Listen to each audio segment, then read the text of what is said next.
So children being born today will not use paper or metal money. We have to think about what kind of cashless society do you want to live in? Do you want your children to live in? Think about when you buy something from a corner store with cash.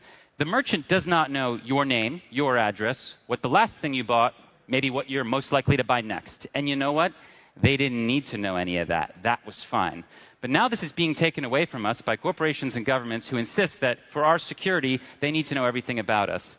I think this is nonsense, and I think we need to fight back. And thankfully, about a decade ago, some group of people came up with a way out. If you look at the evolution of money from when we used to have a barter system through shells, through precious metals stamped with king's faces on them, to paper money, and now to credit cards and mobile payments, someone created another way to have a money system without a central authority, and that is Bitcoin. If we think about the way digital payments work today, and again, all payments will be digital, there's a third party in the middle, whether it's Visa, Venmo, PayPal, WeChat. Someone in the middle can freeze your transaction, confiscate your funds, surveil and spy on you. With Bitcoin, your transaction is completely peer-to-peer. The payment processing is done by a decentralized global competition and not by an entity. This is a revolutionary step in human history. The problem is, so few people have learned about Bitcoin or have engaged in it. So less than 1% of the world even knows about Bitcoin or has used about it. Less than 70 million people to our knowledge. But 2 billion people don't have an ID or aren't banked. One of the most amazing things about Bitcoin is you don't need a bank account to use it. You don't need permission from any entity or any authority. It's completely permissionless. All you need to have is access to the internet. It is the great equalizer. It is the thing that can bring us equality of opportunity. And if you think about the fact that 4 billion people live under authoritarianism, this can be a very useful escape valve. Consider, with Bitcoin, Xi Jinping and the system I just described doesn't have to be your only option. You don't need to be micro-tracked. You can choose a parallel economy. Mr. Putin, what he likes to do when he encounters an organization he doesn't like is he freezes their bank account. Well, he can't freeze their Bitcoin account. The Burmese government likes to delete the records of ethnic minorities, particularly the Rohingya. Well, they cannot delete people's ability to access Bitcoin and have a financial identity. Even my own government does terrible things around the world, like sanction entire countries, for example, Iran. Well, the average 23-year-old software engineer in Iran now can earn money from abroad via Bitcoin, and the US government cannot stop them.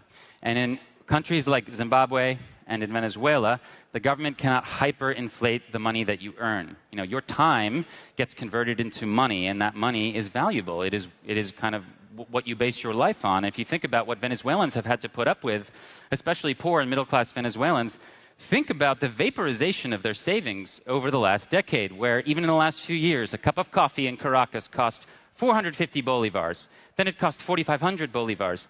Then 1.4 million. So what you're watching is, for poor and middle-class people, the vaporization of their time and their energy. With Bitcoin, they can have a way out. This is an image that went viral earlier this year via the New York Times, where the Venezuelan government literally tried to stop aid from coming into the country by shutting off highways. What you don't see in this picture are the millions of Bitcoin going back and forth every single day. This is a paradigm shift. This is a large country of 30 million people where every day the dollar-denominated amount of Bitcoin traded on peer-to-peer marketplaces, like local Bitcoins based here in Finland, is actually greater than the dollar-denominated value of assets being traded on the stock exchange in Caracas. So this sort of sci-fi dream has actually come to our planet. And again, it's a tool for the powerless. I have a friend who lives in Iran, which is currently undergoing massive protests and blackouts. But he has a way out. So there's like a famous, at least on Twitter, account that makes fun of Bitcoin called Buttcoin. And Buttcoin says there's nothing that Bitcoin can do that Apple Pay can't, right? My friend Zia, who lives in Iran, disagrees. He says, I can't use Apple Pay. I can't use Visa. I can't use MasterCard. I'm not like you in Europe. I don't have these luxuries, but I can use Bitcoin. Buttcoin didn't have anything to say about that. Nassim Nicholas Taleb, the author of the Black Swan theory, essentially, has said that Bitcoin's mere existence gives us, the crowd, an insurance policy against an Orwellian future. And to unpack that for you, I would like to use an image from this summer in Hong Kong. My friend Mary took this photo. In Hong Kong, people for many years have used high-tech octopus cards to use the public transportation system. These are linked to your ID.